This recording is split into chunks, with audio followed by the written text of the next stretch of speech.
All right, good day, good evening, ladies and gentlemen. Welcome back to a new Live the Fuel podcast episode. We had a bit of a hiatus here in early 2021 while I was finishing my new book. The new book is out, and we're actually going to connect with a gentleman who was kind enough to let me come on and talk to his audience as another fellow newer podcaster, actually. But this gentleman is a brother from one of my old lifestyle choices, which the book is about. So we're connecting tonight with a fellow firefighter from California. Let me give you a quick background on the gentleman. So he currently serves on and leads teams in the Wildland and Municipal Fire-Service in Southern California. So some people call that SoCal. Over the years, I've learned all kinds of acronyms. He'll be able to help clarify for you guys listening in. There's Cal Fire, there's SoCal, there's county fire departments, there's city fire departments. Obviously, I was federal with the U.S. Forest Service. This gentleman also got to serve on a hotshot crew like I did back in 2010 and 2011. So again, for the newer listeners and a newer audience, that's my new book is called So You Want to Be a Hot Shot. That's why I'm bringing him on too, because he's also a former hot shot. I think it's a great opportunity to reconnect on the backgrounds, help this gentleman get a little bit more exposure with his podcast titled Prep and Defend. And this gentleman's got a hell of a lot more background than I do as far as firefighting. I only did it for 2 years, guys. And I make that very clear in the book. This guy's been doing it for over 23 years. So he's a mentor, he's a coach. I love his social media feeds. We'll tag that in the show notes on this episode. He's a big fitness nut like I am. He's going through some of his own physical injury recovery today. So again, the creator and host of the Prep and Defend show, without further ado, Chris, sir, welcome to the show. Oh, thank you, Scott. Thank you so much for letting me talk to your friends tonight. You know, this is awesome. I'm really excited about this. And I enjoyed connecting with you yesterday and having a great conversation, talking about the hotshot days for both you and I. The different perspectives that we had and we're close in age and we both definitely share a lot of similar passions. You left fire after a time and I'm still doing it, but our passions and what we're into is still, you're definitely like helping people, as do I on the mentorship side. And we just love pushing ourselves and getting after it, whatever that looks like in our everyday lives. Well, let's pause on that. And it's Ru, right? That's the nickname, Ru. So yeah, that's okay. The thing is, Ruano, but everybody kind of calls me Ru. Yeah. So I again, ladies and gentlemen, I'm cheating. The guy did a great job. So shout out to him again, to Ru. He's a good prepper for a newer guy to the podcast world. He sent me a nice bio sheet. He's got everything on Google Drive. I'm a big supporter of that. So well done, sir. It makes, if you're showing up on other people's shows, makes it even better and easier for you to show up and I can actually take care of you better as the host of the show. But again, the way I run for newer listeners, he is a guest co-host tonight. I am not here to interview him. He and I are here to rap and get to know each other better. Now, granted, as he just hinted, we kind of cheated a little bit. I got to go on his show last night and record. So he and I already got to geek out a little bit for his audience, but now you get to do it with me, sir, and for the Fuel fans out there. So the Fuel Nation gets to catch up with Ru. And my old fire nickname was Mulventure. So, Mulventure. Yeah. I was a bit of an adrenaline junkie and always going on adventures on my days off because, firefighting wasn't adventurous enough. And then I forget which guy on the crew mentioned it. He was like, all right, Mulventure, what adventure did you have on your R&R days this time? I told you last night I was skydiving, stuff like that. So how'd you get Ru? Just because like most people like to shorten your name and make it easier. Right, exactly. In the fire environment, things are loud. There's kind of, you're not yelling at each other, but it's pretty loud. And instead of saying Ruano, they're just Ru, and to get you to kind of turn your head and then it just kind of that's kind of how people hit me up these days. Hey, have you talked to Ru? And how that it's just a single syllable. You see, that just makes sense. My first name's already a single syllable, but if I think back now, over my whole life, a lot of people, when I was younger, they called me by the last name. I was like, wait a minute, Mulvaney, 3 syllables. You go to Ireland, it's Mulvaney, but it's like, again, Scott, 1 syllable. But people always like, hey, Mulvaney. And guys in the fire crew too. If they didn't say Mulventure, it's like, hey, Mulvaney. I'm like, really? Is my last name fun? I don't get it. But I agree with you. Like usually guys are going with the short, right? Because again, whether I was in the corporate space, whether I was in fire, which is federal government, right? Dude, the government loves its acronyms. Anything you could do to shorten shit up, they are on it. So no doubt. And maybe my friends are a little more lazy than yours. They just want to keep they're not wasting a bunch of energy on syllables. I don't know what it is, but it does crack me up because it's like, all right, see, I like your nickname. That's easy. All right. So let's just short the one syllable and rock. So, and did that start right away, way back? I mean, obviously I'm making you think way back. So again, 23 plus years serving our public, serving your country. So, and I talk about this in the book, right? Dude, I love honoring you guys. And I have people tell me like, dude, don't say you guys, you're part of that too. I'm like, yeah, I only did it for 2 years. So, but service changed me forever. We talked about that on your show last night. So if you think far enough back, because you started, did you say 18, 19? I did at 18. I started pursuing this, and what that looked like was joining like volunteer, kind of like almost like an Eagle Scouts for the fire department. You get exposure, you get to try it out. And I think sometimes people called me Rue then, but it was funny as you mentioned that, you get kind of in different groups of people and they'll come up with a nickname. And in my academy, when I got hired on the fire department, only those guys that were in that academy, now they call me Chili. And that was just there. And it was a twice removed nickname because Ruano sounds like Rieno. And I don't know if you've ever had the Mexican dish, Chili Rieno. Oh, hell yeah. And so I was region 3, man. Arizona, New Mexico. Come on. Yeah. Well, there you go. So only those guys that I'll still see after all these years, 20 years ago, we went through the academy and they'll call me Chili, but nobody else. And it was just that group. But, most people, they just they kind of know me as Rue at this point, but I guess it did start early. That's just kind of, I'm sure there's a bunch of other nicknames. If I start thinking all the things that you did, as you would remember being on those teams of hotshot crews, you're out in the wilderness and inevitably somebody's going to do something that's memorable and worthy of a nickname. And henceforth, that's what you're known as. But, it's kind of, dude, you just maybe pop something in my head. You ever hear of hashing? It's a running thing. All right. So so back in the day before fire, it's funny because you have to do something stupid while you were doing these running events. And that's how you earned your nickname. So in the hashing world, or hashers, it's called, and this is not a drug reference, ladies and gentlemen. So there's no hash reference to drugs here. Let's just stop that. So hashing or hashers is something that was founded, it was overseas, somewhere in, I don't know if it was Europe. I don't know if it was India with the British influence. It goes way back. But the tagline for these groups is it's a drinking club with a running problem. It's a complete flip, right? But literally you just show up, and if you have not earned a name yet, you are just Scott or just Chris, because you're not worthy of your nickname. They have to give you, you have to earn your nickname. So you just start doing these running events, and it's basically like you show up and they send out a hare. So two of the symbols of these groups is there's a hare and a turtle, right? So basically the hare is the fast, like they go out ahead and they lay the course, and they mark it either with chalk or like they make symbols on the ground. Like the symbols tell you, okay, you have to stop, and it's a checkpoint, right? So you got to send people in your group out in all directions. It's almost like a scavenger hunt. You got to figure out which way to go. And like these symbols will tell you, like if you go, you'll see a couple of markings one direction, and then all of a sudden it's a block marker saying, oh, you're on the wrong route. So now you got to go back to the checkpoint, go in the other direction. And then if you nail the first one right away, great, you keep going. So this could go on for a few hours. Usually it was on the weekends. Sometimes they did this stuff in the evenings. Usually people drank a lot of beer at the end. I don't drink beer anymore, but that was back in the day. Anyway, it was just funny that you mentioned that, because it was like, okay, your nickname had to be created by your fellow hashers. I know it's usually like the head hashers who've been named for many, many years. So it's just funny because so my hash name is called Cabbage Snatch Kid. So do you remember the remember the Cabbage Patch Kids?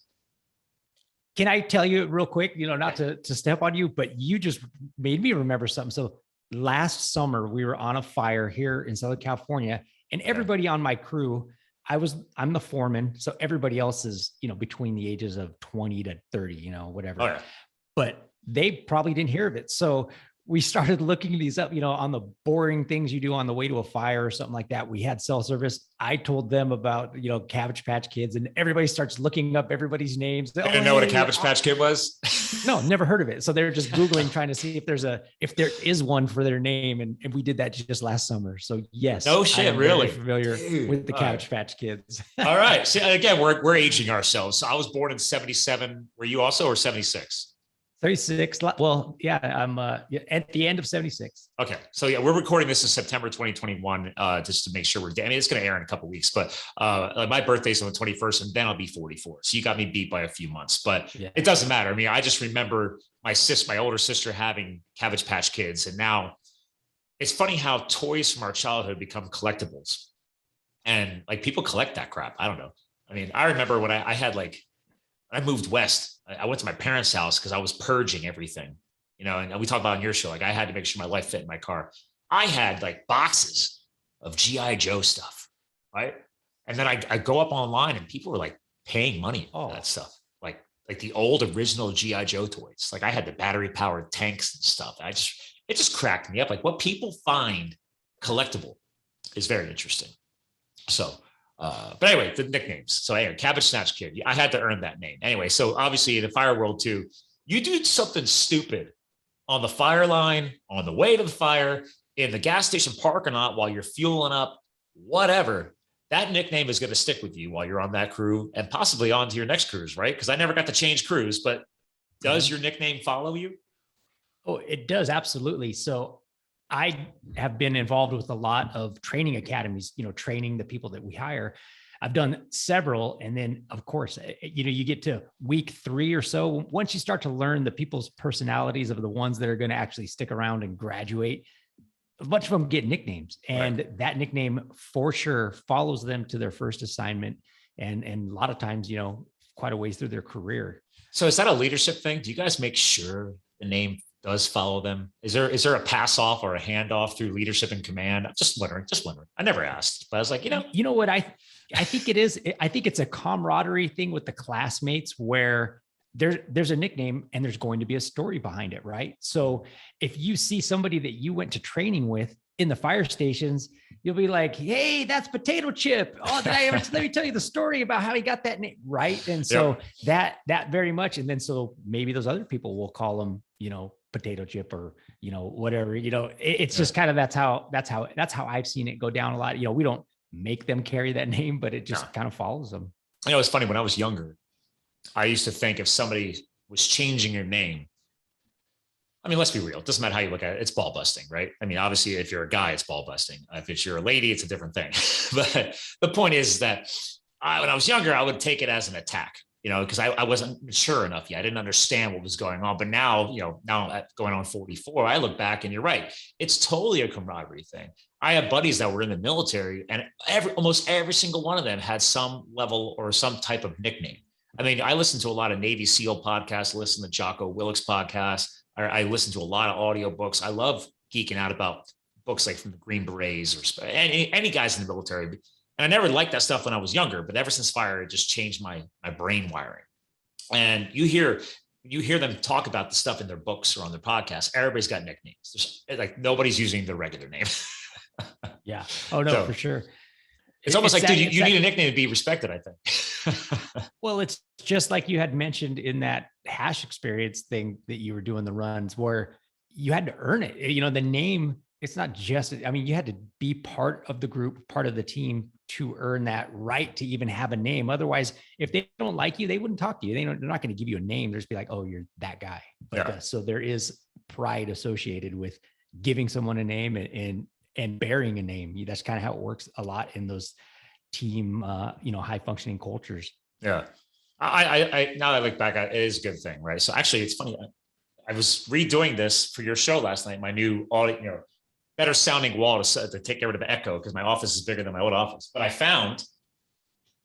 So shout out to Howie, one of my leads, who I think became a squad boss after I left from the Pleasant Valley Hotshots. So his wife made this for us. That's our logo from PVIHC. And there you go. She made these little name signs for every single guy on the crew for the end of the season party. We had a big picnic at one of the state parks in Arizona. And which I didn't know you could do this at a state park, but I guess if you're a federal crew, you can get away with it. Like we dug a pit and like set shit on fire, like brought our own wood and built a hot coals pit. And we actually we did a pig roast. And we threw 2 whole pigs into the ground. I never did this in my life before. And then you cover it. We had steel plates. We didn't mess around. This was one hell of an end of the season party in 2010. Oh, yeah. But then I got to meet his wife and his kids, and I forget what tribe they were from. What's the biggest, do you know the biggest tribe in New Mexico? I'm blanking on that name. I feel bad right now. I'll let it go. But anyway, Howie, his wife made this, and I'll never give it up. I'm a bit of a minimalist, but I was like, I don't give this stuff up. But everybody got their names on them. I was the only one with a nickname. Because everybody watching the video, anybody watching the video, and actually I stand corrected. It wasn't 2010. It's dated 2011. So this was the end of our second year. Sorry. That 2010 party, she made us little camp pillows. So these little flour sacks, like they would have, that's how they got their flour, on the res. And she saved all the flour sacks. I think it was like Bluebird flour. Anyway, I still have it in my camp gear, like my original camp gear that I've had for all these years. I finally started updating some of it, but I'm not getting rid of that camp pillow. And she stuffed it full of pillow stuffing, and she made little camp pillows for every single one of us on the crew. And I was like, that's super cool. And then the second year, she made us these little signs, and I was the only one to get my name on it. But like, dude, it's even like, it's embossed. I don't know how she did this, but like, it's raised. I don't know. I'll never forget this stuff. Like, gotta keep this. She was team mom. Dude, hands down. Like, I was like, all right, you're pretty awesome. I was like, I'm honored. So they had a great family. So, and that's the kind of connectivity that I talk about in the book too, right? It's like, and again, you've been doing this for 23 plus years. Like, you really do. You're not always going to be considered family with every person on the crew. That you're definitely going to connect with some more than others. You got 20 plus people on a crew. It's like, okay, but hands down, I've respected all of them. I'm willing to risk my life with all of them. But there's definitely a percentage that you connect a little bit deeper with than others, right? And you end up overlapping families. So is that pretty much consistent throughout your career as well? No, that definitely is. You will, on large teams, there'll be those ones that, people kind of, for whatever reasons, like you said, they gravitate toward one another, whether it's personalities or that person has something that you kind of need to hear, or however it really works out. But definitely you gravitate toward one another and you share all these tough experiences, which just makes those bonds tighter and tighter. And then, of course, especially if you're having the same days off, then you tend to get together off duty. Hey, we're finally off tomorrow. Hey, let's get the families together and let's go do things together. I've noticed that in the fire service, that when the families do a lot more together when you're actually working the same shifts, like you and I did on the Hotshot cruise. They call it a RDO, our regular days off. Yep. And we would go together and we would do things or go camping or whatever it was. And I noticed when I started working for the crews for the county agency that I work for now, there was no days off. It was just the schedules rotated. So maybe you were working with the same people, but the bottom line is everybody didn't have the same days off. So I noticed you did lose a lot of that off-duty camaraderie and the family bonds because not everybody has the same days off. Well, and like we talked on your show, again, Prep and Defend, ladies and gentlemen, is the name of the show. We were a unique remote crew. So we actually were kind of stuck in between how you explained all that right now, because we would have scheduled days off as a whole crew. But if we hadn't served 14 live fire assignment days, right, red card days, then we didn't get a full detached day off. Like, okay, you're allowed to leave and not be within callback. So our crew's policy was you had to be within 2 hours of callback. So the farthest we could really go was Pace in Arizona from where our base was in Young, Arizona. So Phoenix, Scottsdale region, or Flagstaff or Prescott was like 3 hours away. So we couldn't even technically per se in a maximum way enjoy those days off or really connect with each other's friends or families, because a lot of people's families were either in other states or in other cities, and they weren't within that 3 hour window unless people drove to Payson to meet us. Right. So we really, basically our crew was always jonesing for a fire assignment, because that was the only way to burn through those 14 days. And then you get your, hey man, you're free. There's no way you can get called back for the next 2 days, or once a season. I think they would give us a 3 to 4 day roll. And we're like, oh yeah, like we can actually detach for 3 to 4 days and do whatever the heck we want. And you really looked forward to those pockets of time. So, and I think I got to know my guys. And for the listeners, if you don't know, like he's talking about, you'll work 2 weeks. And at the time that we were in, it was 21 days or 2 weeks, and then you would get what they call R&R, and they are mandated rest and recovery days. And when I was a hotshot, I had not been out of state. I was just a California kid. I had never even been on an airplane. The first time I ever went on an airplane was the fires were burning in Florida in 1998. Oh, wow. And we went to Florida, in all parts of Florida, northern Florida and Flagler County there. And we got our R&R in Florida. So oh, wow, that's cool. 21-year-old kids, going to checking out places we never been, Cocoa Beach. And did you head down to Cocoa Beach? Is a good time. Did you go down to South Daytona? No, we were up in the middle of the state though. We made it to Daytona. We rented a car and we rented a T-top Trans Am. Wow. Anybody ever heard of a car company called Pontiac? It doesn't exist after 2008, 2009. So that's right. The great market collapse, crash and burn Pontiac. So those cars are collectibles now. Well, hold on. So that's interesting because even though they stopped doing the 21-day roll, obviously when I served, right, they moved. And again, ladies and gentlemen, we're talking about these rolls, right? So these are live fire assignment days. So you're not guaranteed to get all 21 days on the same fire.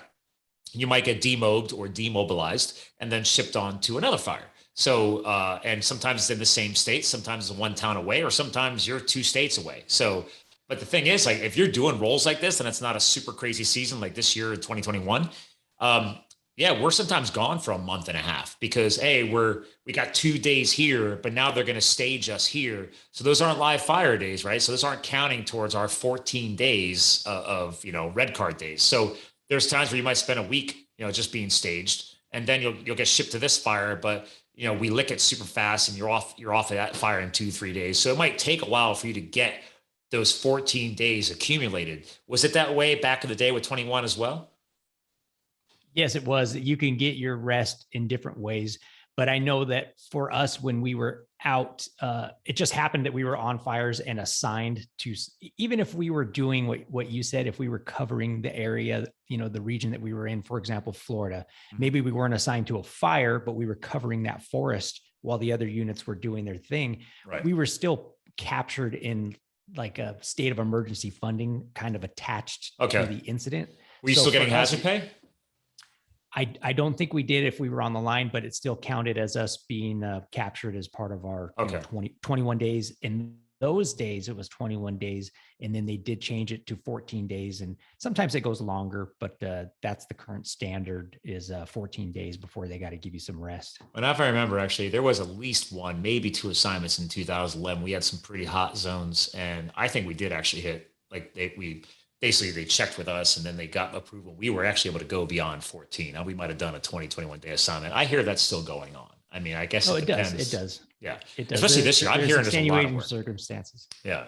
I mean, it's cool though. Like I didn't get shipped to Florida, but in 2011, we got shipped up to Montana and they needed us up there ASAP. So they flew us out of the Air Force Base in there's a U.S. Forest Service controlled whatever. I don't know. It wasn't a standard commercial flight. We were on a government plane and they flew us to Missoula. And anyway, the point is they had our buggies chase. So the soup truck and they basically laid chase. So we got there ahead of our gear, but then they still put us into action with basically borrowed gear from the fire camp until our buggies and our supplies got there. So again, for the people hearing this stuff, as a hotshot crew, you're fully independent. Everything you need is on your 2 crew buggies and your soup truck, at least for us anyway. And our soup truck had a trailer and we always had a UTV with us. Did you guys have those back in the day too?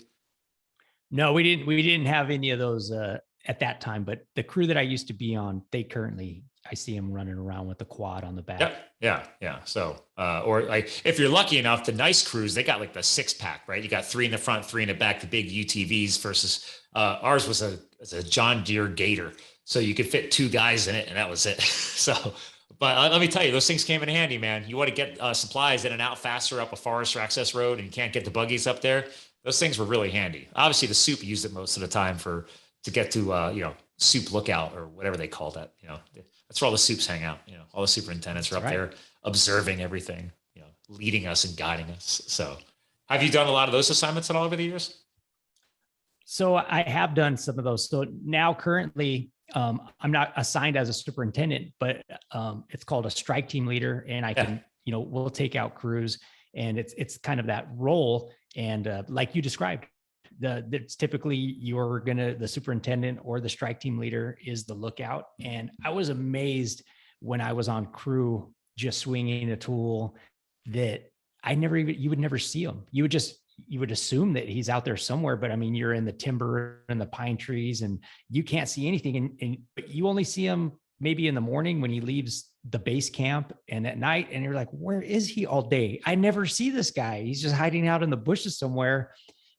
But that's it. They get up at a spot where they can keep an eye on the crew to make sure they're not in harm's way. So they need to be usually pretty far out to see the fire and the crew and our escape route. So I really do enjoy those assignments a lot. I like, you sound the same way. I mean, your name's Mole Venture. So I like to, if there's a hill, I'm like, I wonder what's up there. I want to see what's over on the other side. So you have the freedom to do that when you're the strike team leader and you're scouting and you're being a lookout. You're trying to get to a high point. And so I was gonna say, that's the only chance you can get close to that. You don't have any control or command, but at least when I was serving, it became protocol. Once they updated, your fire orders and everything else, there was always somebody on a lookout position. One man or woman from every hotshot crew was designated that day to serve as lookout. So they would actually, there's multiple times once I had enough skill built up and trust, they're like, hey, Mole Venture, you're lookout today. And obviously we were filling out a task book. So this was also able to build up our credentials and our experience. And this was all stuff that we needed to do to build up our FFT1 and all that. So firefighter type 1, ladies and gentlemen. So I'm, again, in the gov, that you guys just drop all kinds of acronyms. So, but I was bored as hell in lookout unless you're on a real fire. But you definitely have to take it seriously, right? You're spinning weather, you're on radio command, like that's a very, very important role. And if you guys heard me on the show before, talk about the movie Only the Brave, which was a story about the Granite Mountain Hotshots we lost on June 30th, 2013. I'm actually wearing a shirt, Hotshots 19, that I created out of a CrossFit workout. I created a whole brand behind it just here on the East Coast to continue on to their memory. But the only reason why, one man was left behind because he was lucky enough to be in a lookout position that day.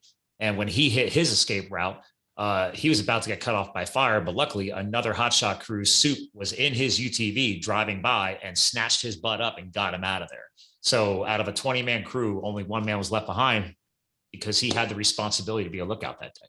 So I'm sure you've probably had your crews and your guys study that now. Does that become an educational ride along type of event, like other past horrific fires? There is what they call staff rides. Yeah. When there's a tragedy incident, they'll call it's a staff ride, and they invite leadership to come out and to learn from what happened. I personally hadn't been out to that location on that staff ride, but you are correct. We use it as training for every academy, every wildland training academy that I was involved with.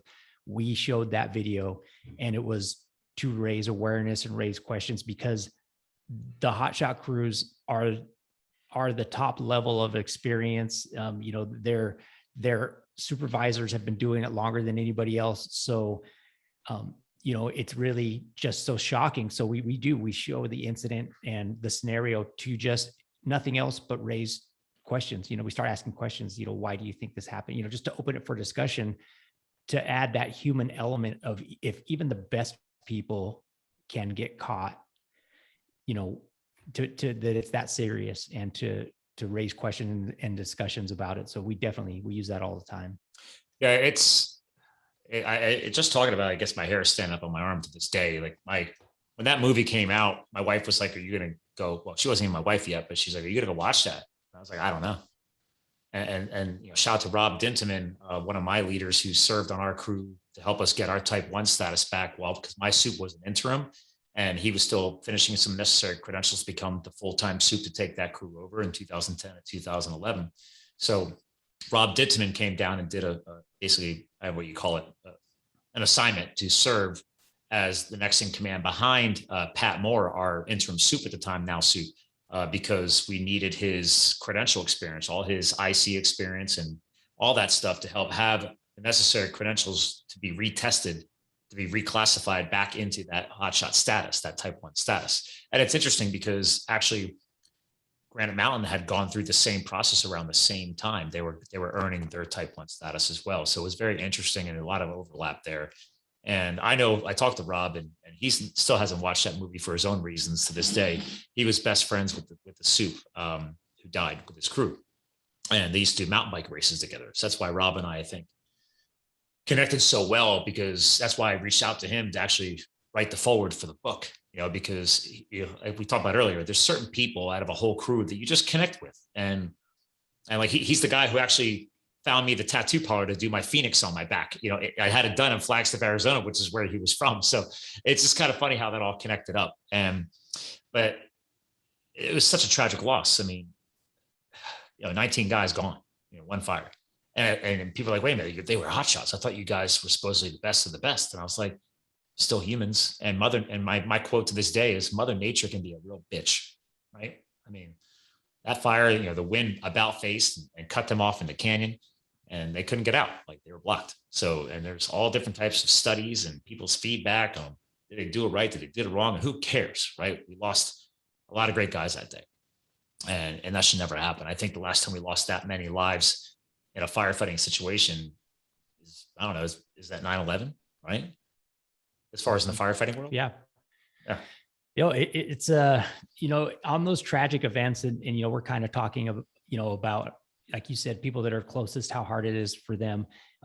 And when I would use it as a training tool, and this is a great discussion just for everybody listening out there. And if you haven't seen the movie, I definitely recommend it as just a way to honor those guys that are no longer with us. But it's the human factors, right? Like you mentioned, there's policies and there's procedures, and then there's science, right? There's the weather that we can't always predict, but really we specialize in, when we're training people, we can't control all those other factors, but we're trying to teach people the human factors. And what is it that makes people do certain things in certain situations? And the military spends a lot of time studying this and going into it. But that's the factor that we have a little bit of control over, physical fitness, being part of a cohesive unit, communication, all these things. But those human factors, and like you said, even for the survivor, he'll never know exactly what the discussions were up there. What were the exact human factors that contributed to it? We'll never know, but we need to talk about that, and we need to build teams, whether it's those kind of hotshot crews, military, or even in the corporate world, but build teams where you can have the kind of communication that, can try to mitigate some of these human factors that happen. Because like you said, we're humans. Mm-hmm. Yeah. I mean, to this day, and obviously this occurrence we talked about, back in 2013 with the loss of the Granite Mountain Hotshots, it reawakened a lot of this stuff in me, because I only been out of the service for, a couple of years, or not even, well, hell, so that was like only 2 years later. So I think it was a fresh wound for me, and it rocked me hard. And I was still trying to find my place in the world again after leaving fire. Right. And I talk about that in the book too. And, it scarred me. And I was like, I didn't think it scarred me, because I didn't realize. I was like, dude, that could have been me. I mean, there was fires we were on where there was one fire in 2011 I talk about in the book that we had to about face, line out, and get the fuck out of there, dude. Like, the wind had shifted, and next thing you see a wall of fire as tall as the trees jump 50 yards like it was a step in the stones, right? It was like, holy crap. And you could feel the heat against your face, and you got your shrouds down, and you're like, we're getting the heck out of here. But we weren't running out of formation. We were lined out, and it was a speed march, saws on your shoulder, and you're getting the heck out of there. So, I mean, luckily we were on a road, and we were easily accessible to a proper escape route. These guys were in, thick, overgrown Arizona manzanita and all kinds of nasty shit that was probably hadn't burned in decades. I forget what the actual, what they actually said, how many years it had been since they had fire in there. But I know for a fact, because I flew out there after they passed away a few months later. And one of my old fire brothers on the crew, who was from Prescott, shout to Dave Bowden. Dave and he hiked me out there. He's like, dude, I know the area, let's go. And we hiked out there, and we just took it all in. And I had never seen boulders the size of cars, boulders, like skinning, like when a snake sheds its skin. I walked up to the boulder, it was like maybe 20 feet from where they were found. And I just like smacked the side of the boulder and like it just shattered. Like it just, literally a layer of the boulder delaminated. That's how hot it was. And I was like, it was a very grounding experience. And obviously fast forward to today, thanks to years of fundraising and amazing people and civilians stepping up and honoring their memory. I haven't gone out there yet. I need to go back out because there's a whole state park and a whole monument and all kinds of stuff out there now. But if you go far enough back on my Live the Fuel YouTube channel, there's a video that I recorded out there at the site. And it was just me just getting my thoughts on video on my phone that day, sitting there. And there was one of their old shirts just stretched out over top of a cactus. Somebody from their family or the crew put it out there. It was faded. And it was like basically a temporary monument they had set up only in the past. Basically, I was only there like 60, 90 days later after they had passed away. And it was still pretty fresh. And it was a very grounding but educational experience that shifted a lot of my thought processes after that. And I thought just serving as a hotshot rocked my world. But then going back to like something you brought up, we talk a lot about health and business and lifestyle on this show, right? So obviously this episode for me is really grounding around lifestyle, mindset, leadership. But going back to one of the key words you put here was communication. I mean, I don't care if you're a romance guru, you're a corporate executive, you're a startup entrepreneur, you're a rookie firefighter or a soup, with 20, 30 years of experience. Communication throughout all the different hats I've worn, Chris, or Rue, I like Rue now. It's like, and you can speak to this at 23 plus years in the service. Every time I've seen a mistake made, every time I see a project fail in the business world or something go wrong, I could trace it to communication. Now, I'm not saying this regarding Granite Mountain. I'm just shifting the story now so you and I can move on and honor the memory. That's already talked about. But now it's like in life, our lifestyle choices, our health and nutrition choices, our choices in business, whatever it may be, career. It's like, wait a minute, guys, like, why do we forget about the basic fundamentals of good, clear, honest, clean communication? It spins out of control all the time. Like, what are your thoughts on that? Well, just as you're talking about it and lifestyle, and really the all-encompassing things in our life, not just tactics on incidents and things.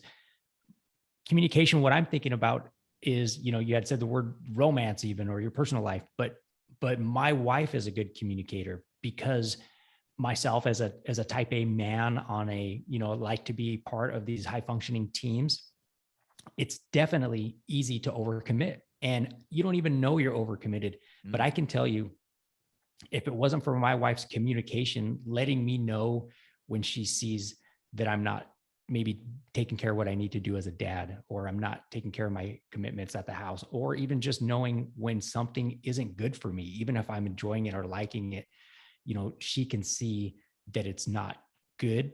That kind of communication, if I didn't have that, I could be having some serious, mental health issues, or, I don't think our marriage would have lasted this long for sure, in this type of line of work, because like you said, of that communication, recognizing something that is not going the way it should be and being able to have the conversation and to make the adjustments.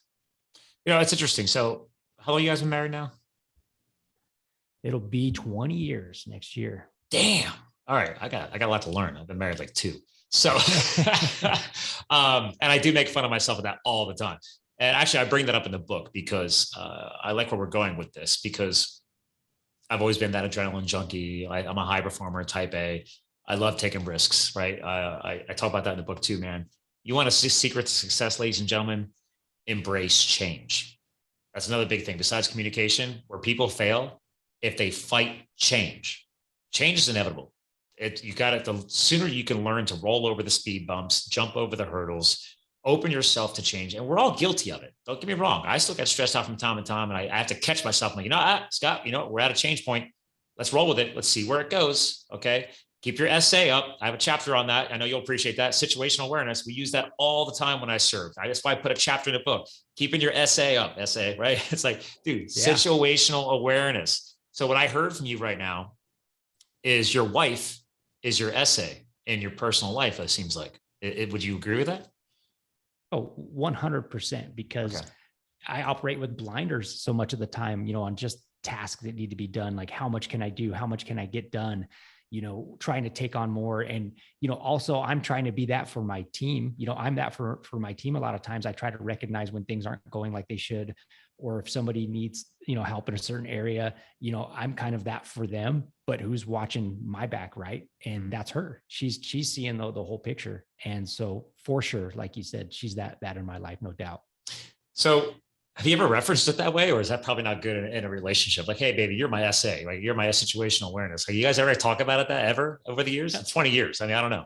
So yeah, we talked about it today. Okay. Today, just on overcommitting or being aware of overcommitting, and I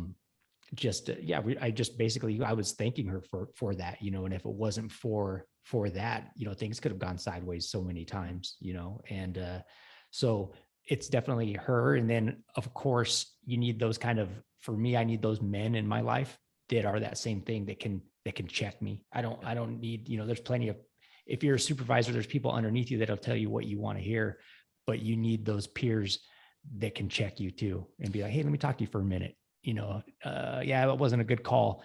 And then I wanted to mention this, it's humility also too. You have to be open to the communication and humble enough to make the adjustment, right? Because it's easy. Like you said, if something's not going right, it's great to have a team that communicates, but if you're the leader and you're not willing to change or admit that it's time to change something up, like you said, that resistance to change, that takes maturity and humility to say, you know what, at first I was resisting that, but that was a good point. That's the plan. We're going to do that. That's what's up. Like, that takes humility. Trusting again, just because you're a soup, for example, right? You have squad bosses beneath you for a reason, right? That's your sounding board. They're not just there to follow command and then get the guys like me, like digging in the dirt or wielding a chainsaw to get shit done. But it's also like, hey, soup, we noticed this or we noticed that, and maybe that soup didn't do that, right? There's that communication, but there's that trust, and that takes time, that takes experience. And I can tell you, I actually make fun of myself in the book about, I have a chapter called Getting Humble. So you'll appreciate that. So because all this stuff is just stuff I had to learn. And even though I consider myself the older guy on the crew, because I was already in my 30s, I said to see last night on your show, I was like, I still have my head up my ass. I was like, we all do. It's like, to your point, it's funny, right? Because like in the firefighting space, I never heard of, nowadays, a lot of people like to throw around these mastermind groups, right? So it's not a networking group. These are mastermind groups. This is something people pay to join high-end, higher-performing mastermind groups in the entrepreneurial space, just to surround themselves with like-minded people. Maybe it's type A, maybe it's high achievers, whatever. But a good mastermind group or a good, private community you're a part of is just like you were saying. It's got to be people you can trust, you can really connect with.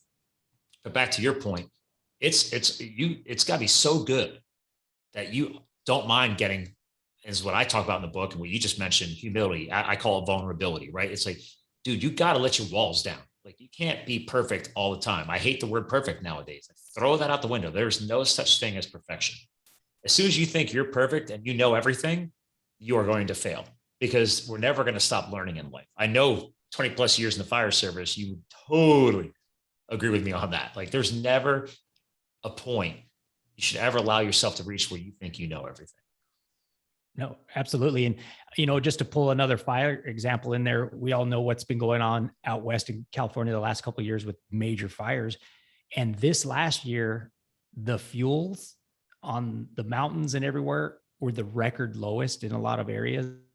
So it's like you're saying, everybody had to be honest with themselves. All the experience that you've had and everything that you've seen, nobody's ever seen this before. The data shows that this has never happened. Mm-hmm. So if you go about things the way that you used to, it might not work this time, and just to be humble with that, like you said, even after all those years of experience, the people at the top of their game, there's things going on that can throw you things that you got to be honest with yourself. Yeah, I've never seen this before. It's things that are different, Well, it's like, again, back when I was serving, and you're talking about low quantities of fuel. So obviously, ladies and gentlemen, again, fuel meaning burnable material, right? So it's like, okay, we spun weather every hour on a fire because you want to know what the RH was, right? You want to know your wet bulb, your dry bulb.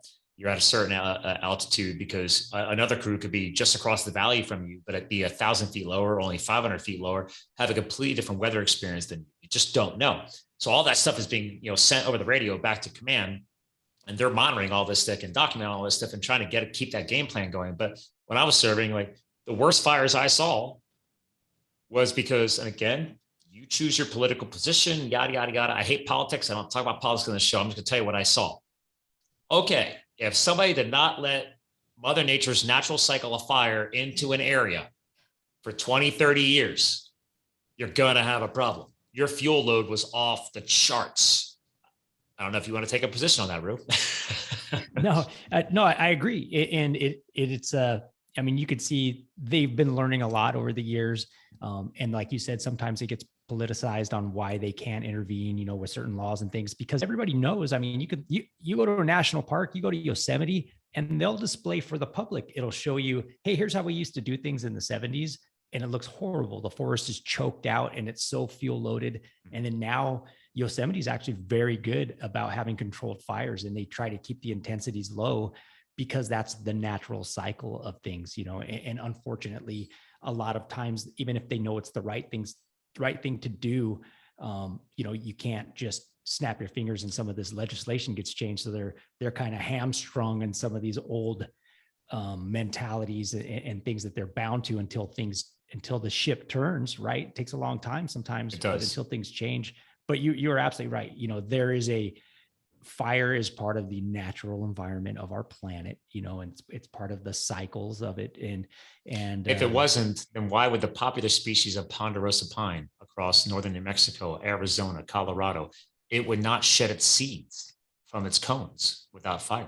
I learned about that in fire science. So I was like, okay, well, fire is a natural part of Mother Nature. So, like, how would you expect a forest to reseed itself, especially if it's a rich forest of ponderosa pine, without fire? You need fire to open that cone up and release its seeds. Well, that's something to think about right there, right? Mm-hmm. How many other species of Mother Nature's plant lives are out there that do the same thing? Again, I'm not an expert on it. I just know one that I can remember a decade later. So, because I dropped a lot of ponderosa pines as a sawyer. So, especially the ones that were cat-faced and half burned out.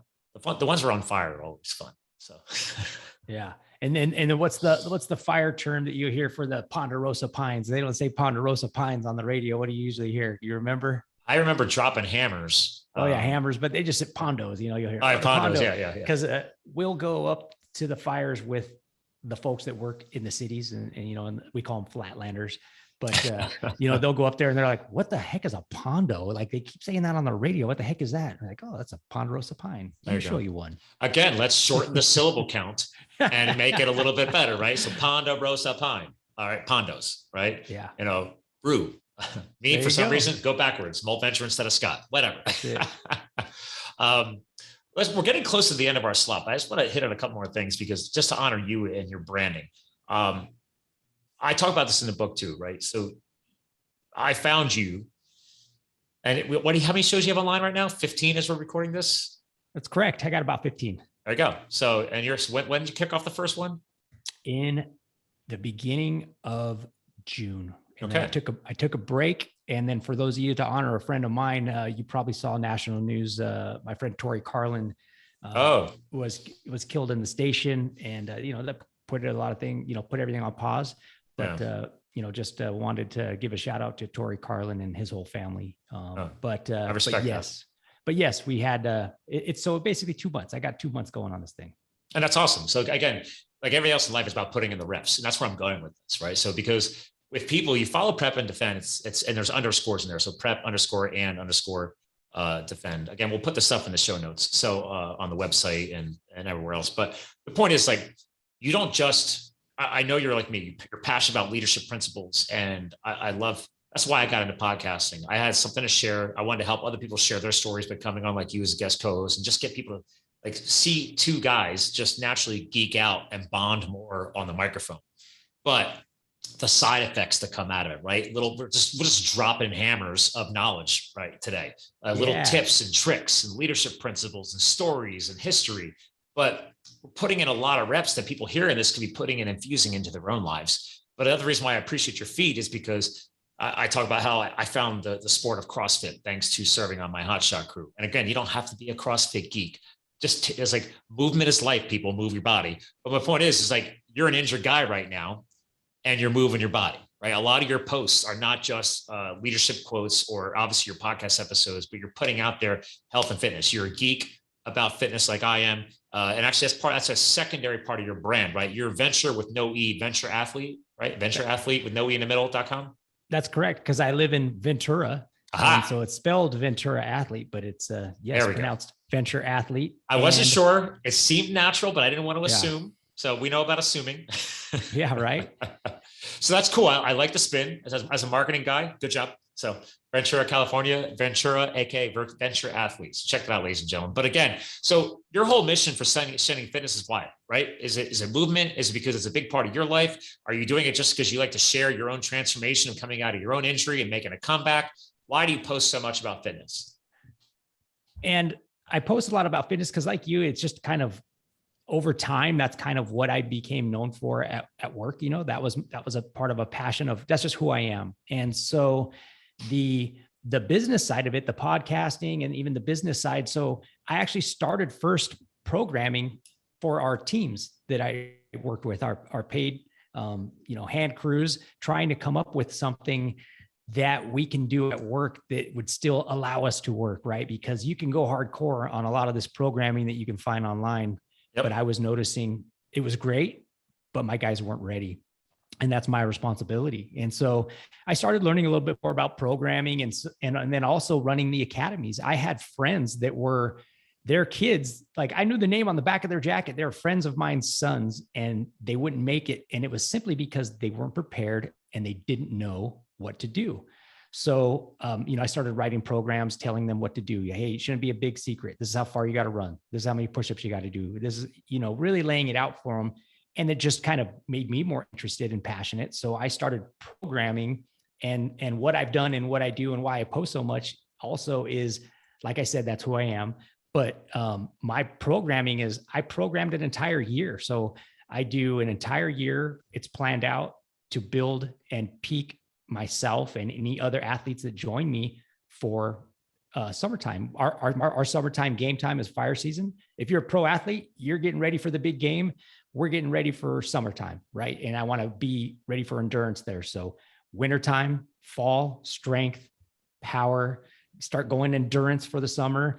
And then I take a few months, lighten the load because we're planning on doing this forever, right? And so I'll lighten the load, go with some just kettlebells and bands, more body weight, take a few months of enjoying that, moving in a different way. And for example, starting in October, we're going back to strength training and we'll be on the barbell a lot. So, nice. So that's kind of what makes what I do unique. And then on posting, I'm injured right now, but there's a lot of other people that are facing injuries and they assumed probably that I wasn't just going to sit around and do anything, but I enjoy posting about it. And I've been getting feedback that, other people that have injuries, hey, that's great. I never thought I can modify it like that. And all I'm doing is I'm still trying to do our programming, the workout of the day, and just showing ways you can modify it. So started with YouTube. I have a ton of YouTube videos because of the programming. The programming has videos that you follow along and started doing some of that. And then that kind of led to this mentoring thing. People were asking questions. What kind of pack should I wear? What should I do to get ready? So I started doing YouTube videos on that. So it's kind of just a health, fitness, mentoring. And then also I have the programming that we all follow. I actually still have the pack. It's a Gregory pack. It's a weaker pack size. I 1 weaker when I say that, ladies and gentlemen, but I bought it from REI. I actually talk about REI in the book because I spent a lot of money there back in the day. I probably still do, but you buy good gear, it lasts. I still have the same pack that I did for my very first pack training. Like I used to, there's a old rails to trail along a river here. Back before I became a hotshot, that's what I did. I filled that pack up with sandbags and all kinds of crap. I didn't even have a scale to weigh. I just hopped on the regular scale and just held it. And then I took it off and weighed myself again and hoped that was accurate. And it's funny because when I went to that academy in Long Island, New York, to just get the Wildland Firefighter certification, I didn't even know what the pack weighed. It turns out I was training with a 60-pound pack. So they're like, well, you could take weight out for the test. Like you only need 45. Yeah. I was like, oh, okay, cool. And then I felt like I was racing. But anyway, it's all about a good pack, ladies and gentlemen. So it's good that you're sharing tips like that, because I had to figure that out. I mean, nowadays I actually have a nice 511 tactical with the weight plate vest that they use in the games. I have that out there. So that was expensive, but I would not have been able to afford that when I was becoming a firefighter back in the day. So, but again, that pack became my camping bag. So like my tent, everything, I can like just grab that whole pack, throw it in the car, and I'm ready to go camping. Everything is always staged and ready to go. I've been that way ever since. I talk about that in the book too. But it's like, yeah, you probably get that, where it's like, hey, dude, I just grab and chuck it in the car. And I don't need to do anything else. Like everything I need is in that bag. 100%. Like I have a backpack. Now my sons, I got teenage sons. They wanted to go backpacking this summer. So we did a great spot on the John Muir Trail. But all I needed to do was I just took my fire pack and I just shoved some of that. I took everything out of my fire pack except for the fire shelter and put it in the other pack, because everything's in there. Like you said, it's always ready to go. Everything I need. That thing is for camping out and for being on for a couple, nights out on the mountain. Do you have a mystery ranch? Or? I do. I have a mystery ranch fire. I thought about buying one. I'm like, if I really want to dial back into my history, I was like, oh, should I get the history? I don't know. I bought a mystery ranch backpack as well. Okay. So the reason we're talking about that, ladies and gentlemen, is because as a wildland firefighter, you're bent over digging in the dirt all day. So, or even if you're a sawyer and you're a swamper helping your sawyer, you're picking up all the crap that they're cutting. So there's a lot of bending over all day. So the pack and all your weight is mostly on your hips. So all of the cargo areas, everything is lower on your back. Whereas if you're hiking on the Appalachian Trail here on the East Coast, or you're camping, you have a traditional backpack, all that weight is displaced up your spine all the way up to your shoulders. So it's a different pack design altogether. So actually, it's funny because you'll appreciate this. My new house, I'm on a mountainside and I have 2.8 acres, but I'm surrounded by woods, and nobody took care of the forest here. So I've already started doing my own thinning project. So my neighbors above me, the top of this ridge hits only 800 feet, but once you go high enough up, it's just naturally thinned out because just the altitude change. And anyway, the point is that I'm like, 2.8 acres,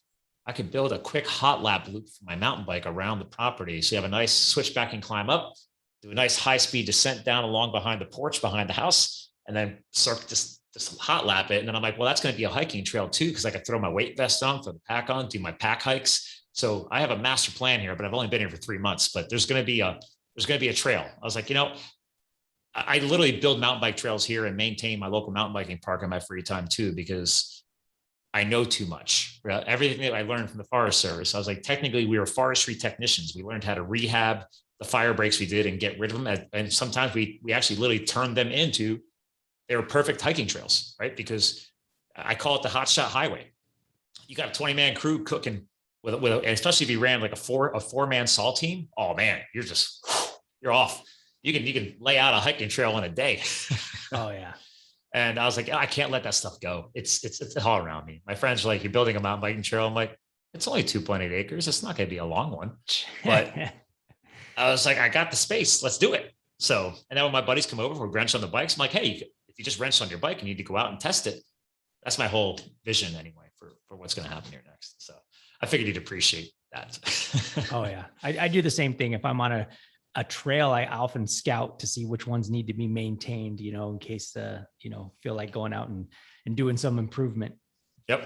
Well, right now, like that, the Hurricane Ida just went through. It became a tropical storm Ida, but we got over 8 inches of rain since yesterday afternoon. So everything is flooding. Like my trails that I take care of, that creek is now a river. It's probably 10 feet higher than it's ever been. So any of the trails that we've maintained along that creek shoreline are underwater. So I'm waiting for the texts as soon as the water recedes, because I have I have my big saw. So my wedding gift from my buddies is actually a steel MS 460, 61, 462, whatever the new model is. Anyway, so I have the Hotshot saw.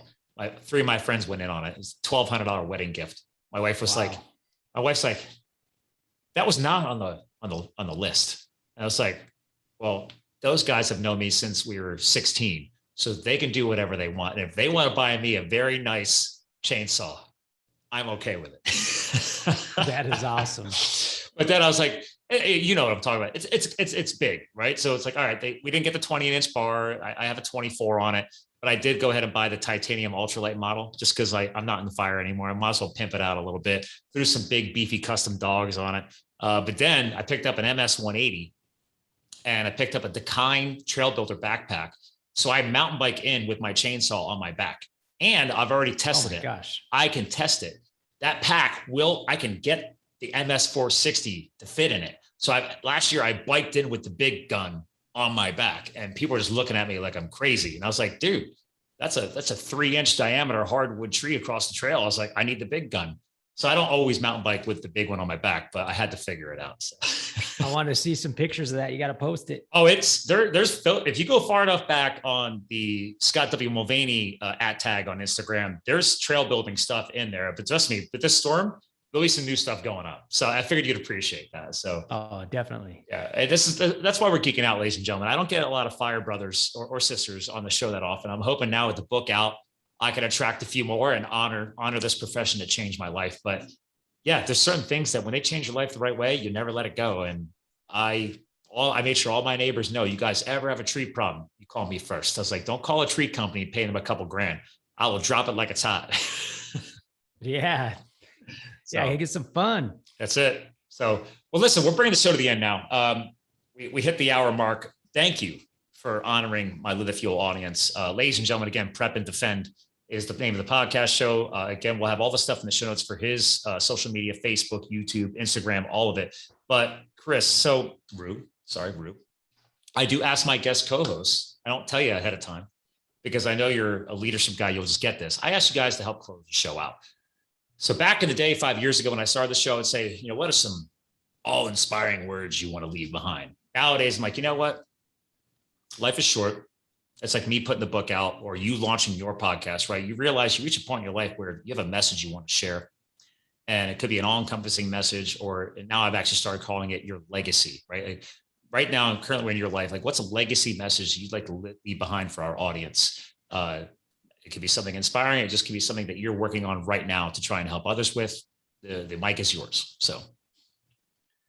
Well, thank you, Scott. And I think for me, I've been trying to kind of condense some of that as well as, as I'm working on some of this branding, even, what am I really kind of my message? And, at this point right now, I think what I would like to be known for and what I would like my, to pass on even to my sons that they would be known for. And I kind of got it just in 3 little short blurbs, but it's to stay hungry, to be humble, and to do hard work.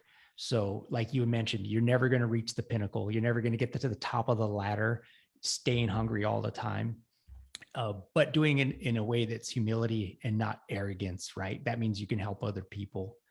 And then doing the hard work, recognizing when there's hard work and not passing it up to let somebody else handle it, but you get in there and do the hard work. And so that's what I would drop on the audience. I hope it's helpful to you. And thank you so much, Scott, for having me on the show.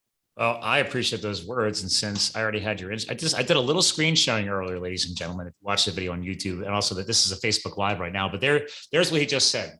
Again, follow him on Instagram, right? Stay hungry, be humble, do hard work. So Rue, hang tight. I want to give you a proper goodbye off the air. Ladies and gentlemen, that is another return to 2021 of the Live the Fuel podcast show, making a comeback after getting the book out there only less than a week ago as we're recording this. So thanks for tuning in. Remember, go check out SoYouWantToBeAHotshot.com. SoYouWantToBeAHotshot.com actually does go to the Amazon listing, but that's the name of the book. And again, former Hotshot, Rue from Prep and Defend podcast. Go check that out. He's dropping some nice new knowledge on you, whether it be leadership, whether it be fitness. Check it out, Prep and Defend. So thanks for tuning in. Remember, ladies and gentlemen, you too can live the fuel. And I'll talk to you guys again soon.